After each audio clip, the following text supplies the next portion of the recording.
Alors moi je m'appelle Simon Darras, je suis alternant ingénieur au CESI à Saint-Nazaire et chez Maser Engineering au poste d'assistant responsable commerce et développement dans l'éolien offshore. Alors mon parcours, je viens d'une formation technique, j'ai un DUT en matériaux, à l'issue duquel j'ai fait 12 ans dans l'aéronautique sur des fonctions support. Et ensuite, au moment du Covid, en fait, ça a été l'occasion pour moi de me réorienter vers un domaine qui me correspondait plus et aussi de reprendre donc, du coup, des études d'ingénieur.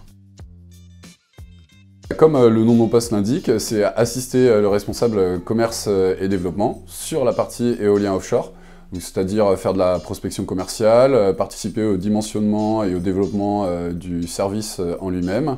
Je m'occupe aussi d'assister le responsable de site de nos équipes sur l'usine General Electric et je suis aussi en charge du pilotage du projet Aquanavelite. Comme je l'ai dit précédemment, le projet Aquanavelite qu'on mène avec deux autres entreprises et il s'agit de la mise en place et du développement d'une solution de guidage sous-marin et de collecte de données également dans le cadre de la maintenance des parcs éoliens offshore. Pendant une journée, je peux être amené à partir en déplacement chez un client pour des réunions ou une visite de site.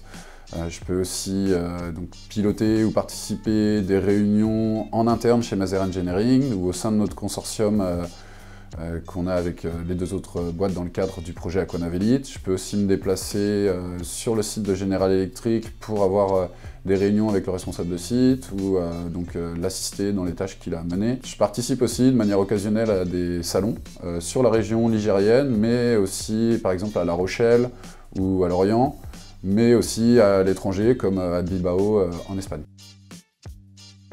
Alors l'alternance, c'est une formule que j'aime beaucoup. Ça permet donc d'avoir tout l'aspect théorique, l'apprentissage des compétences et du savoir d'une école, et de les mettre en pratique directement pendant nos périodes d'entreprise.